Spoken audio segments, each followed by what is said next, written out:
history with his family, and I've watched Ryan, and obviously the nice thing with Jordan is he's gotten on special teams, and he's done a really, really, really good job. Usually, that's an indicator that a guy's arrow is moving up.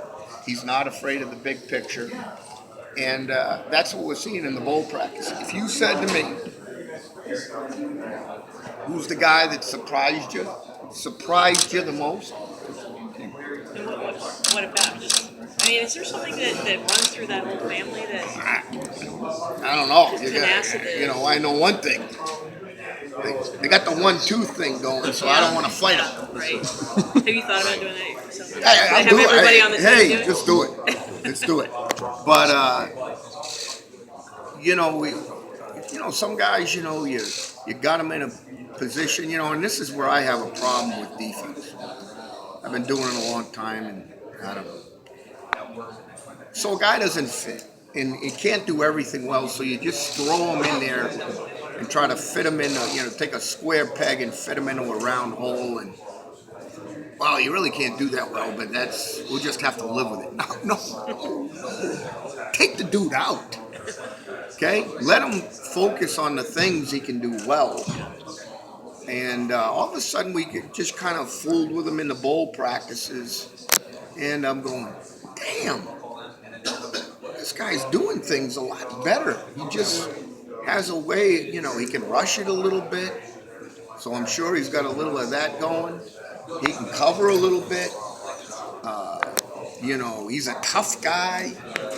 He set the edge on a counter play yesterday. I was kind of like, damn, this guy's playing pretty good. So, if you keep fooling around with the soup and you find things that certain guys can do well, just let them do that and take them out when they got to do the other things.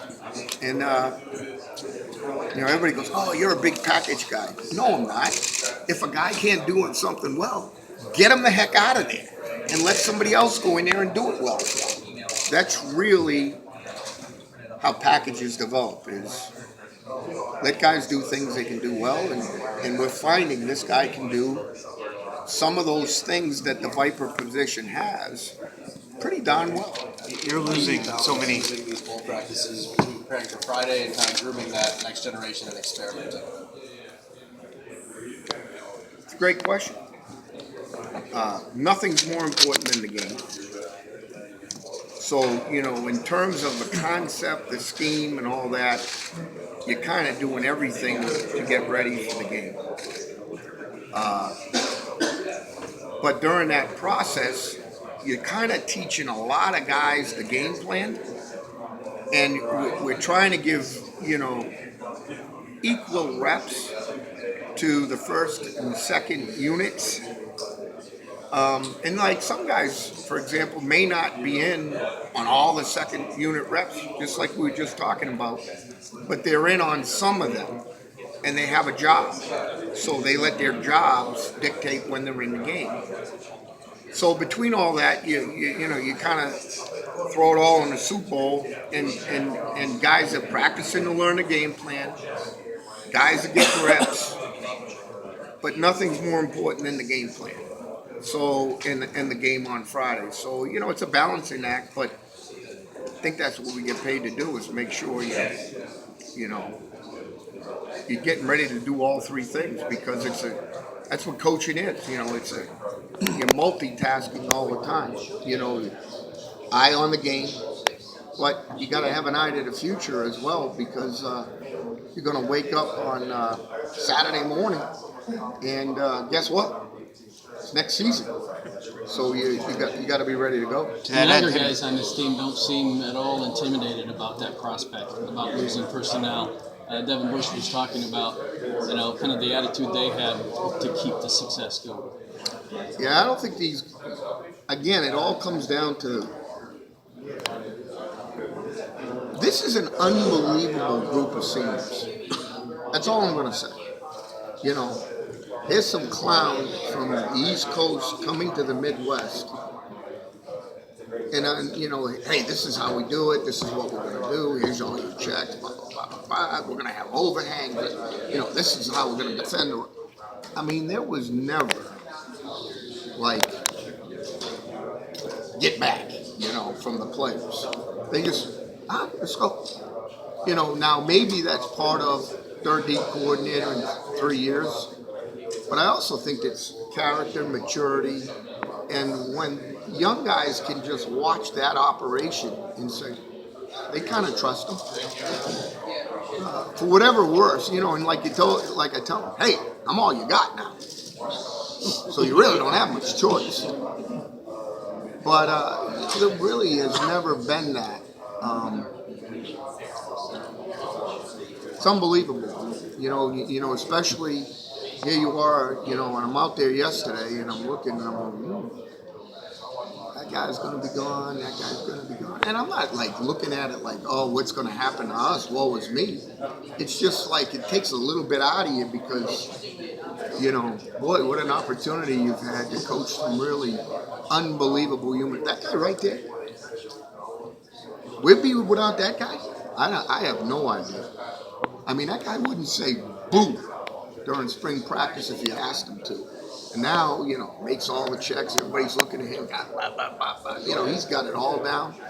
And, if he's one of those guys now, I go to the board or I make a comment, and if he's giving me the, whoa, what's up here that's not right? Because he kind of knows what we're doing.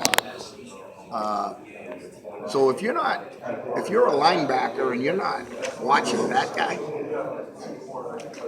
rocks in your head. Don, did you experiment with any offensive players on defense in this bowl practice?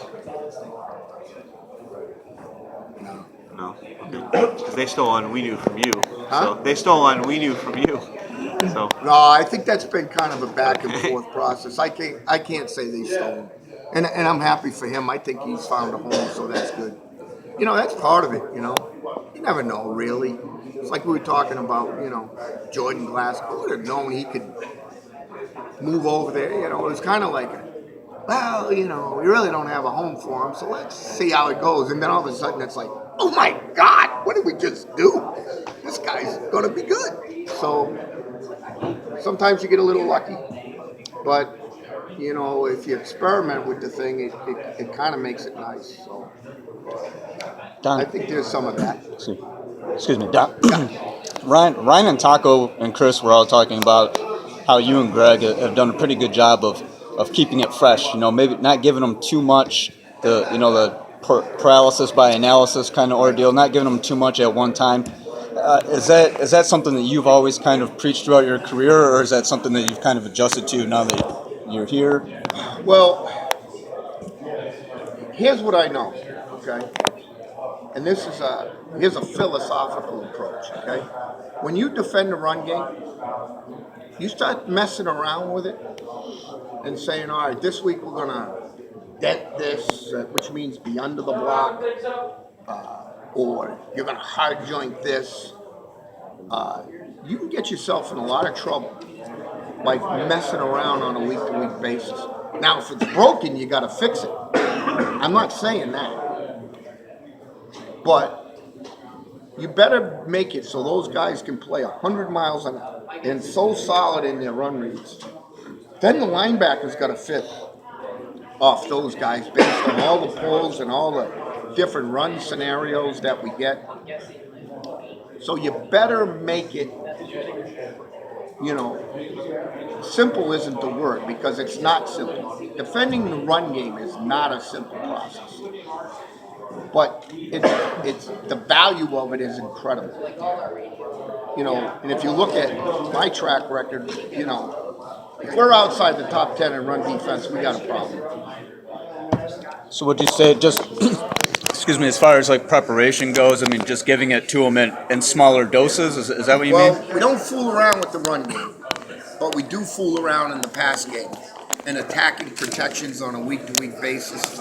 And you can give them different patterns, different twists, and that's where the freshness comes in. So every week when they come in, they're kind of like, all right, what's new? But at the same time, when you're looking at the run game, They know that's the same. they know that's the same. And that's really what you're trying to do is, on the other side of that coin, one of my big deals is better be good on third down. Last time I looked, we're pretty good on third down. And I think part of that is staying fresh, giving the offensive line and the quarterbacks different looks. So, especially in the protection game, so that's where all that comes into play.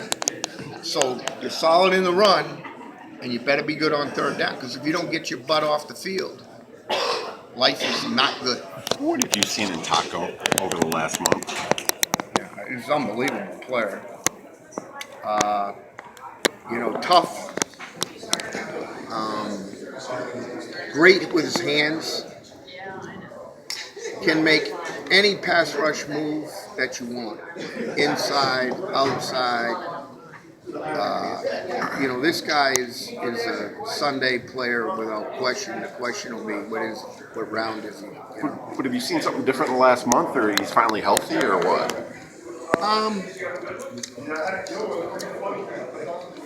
I think there's a lot that goes into the comfort level every week, getting better and all that. And I think Greg does a really good job of, just like we said, getting reps on the stuff. You get better at it. You get faster at it. He's good at reading the offensive line. A guy oversets him, he can take it inside. But he has tremendous athleticism. I wouldn't say he's arrogant, but he's a very confident dude. So he knows how to go about handling his craft. You're probably not happy about losing so many seniors going into next year, but during the bowl practice, has it started to meld into excitement about what you have with some of the youngsters? Because I assume, been able to see more and more of them during these practices. Yeah, we would. That was something we've talked about and feel really good about is the way these guys have been role models for those younger guys. And the way they go about doing their business, I think there's no fear in our younger guys. It's like, hey, it's my turn. I gotta be ready to do my job, and you can just see it like when you're at practice, especially watching the tape after. I mean, some of these young guys I'm just really pleased with. Now they haven't been hit in the face yet. Nobody's gone, and then they got to go ahead to that deal. It's practice. I know you mentioned a few of the names, a few that jump out at you as far as the young guys. Lavert Hill, David Long, Kalik Hudson, Josh Metellus, safeties. Tyree Cannell's a young guy, but he's been playing. So I don't know if he's a young guy. Right. And have you? Devin Bush at linebacker. Jordan Glasgow is a young guy. Uche in that group? Excuse me. Josh He's Uche? been nicked up. So this has been bad for him because obviously he's missing all this work. But he's athletic, but now he's going to be behind the 8 ball a little bit, but he'll catch up in spring. We'll have him ready to go for spring. Up front, Monet, Winovich, Rashawn Gary, obviously, and Mo Hurst coming back. You're not that worried. I have no fear. At the bus